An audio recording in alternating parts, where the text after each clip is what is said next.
Данные соревнования являются всероссийскими. За первое место присваивается разряд мастера спорта страны. На данных соревнованиях у нас 10 субъектов Российской Федерации, 140 спортсменов. Спортсмены именитые, заслуженные мастера спорта, чемпионы игр БРИКС, чемпионы мира, чемпионы Европы. Куреш – это не только борьба, это наша культура. Куреш – это достояние Республики Крым. И почетно тому, что у нас есть такой флагман нашего вида спорта, это Рустам Владимирович Казаков, на которого мы все равняемся.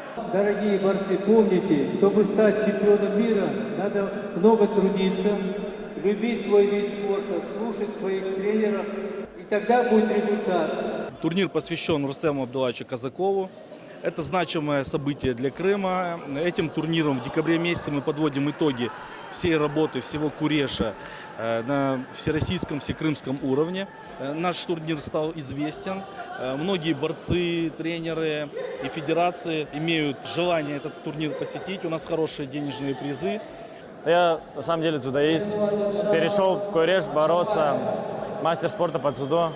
И мне понравилась борьба на поясах. Очень серьезный турнир, так как приехали Карачаево-Черкесия, Кабардино-Балкария, Ставрополь, Дагестан. Очень хорошая конкуренция, очень хорошие соперники.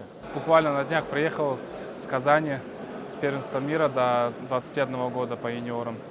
Выиграл на данном турнире первое место. По приезду сюда приехал на следующий день на взвешивание на этот турнир. Я этот турнир очень ждал, готовился к нему. И уже вышел в финал на этом турнире. Борюсь уже на данном турнире 3-й год. Очень все нравится. Куреш – наша национальная борьба. Очень нравится, как проходят схватки, очень зрелищные схватки. Вот мне за счет зрелищности зацепил меня Куреш. Очень импульсивный вид спорта. За нами ребята борются, есть кровь на матах, тем самым и интереснее турнир.